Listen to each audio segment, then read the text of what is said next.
There's a number of different variances. So someone who's going through manic episode and grandiosity, they might have a sort of elated impulsivity. Someone else experience. I don't get any joy of things that are preconceived or conjured up. We're going to take a psychopathological analysis. We're also going to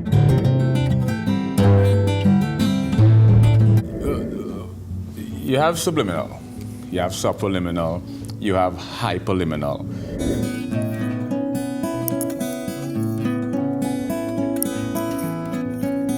Of psychodynamics, like precognition, premonition, clairvoyance, retrocognition, lucid dream.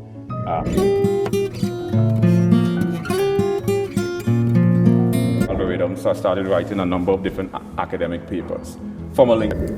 And what I find intriguing with music and art is there's a lot of relations with retrocognition. There's multiple, but we'll cover just these 4 areas because they've down.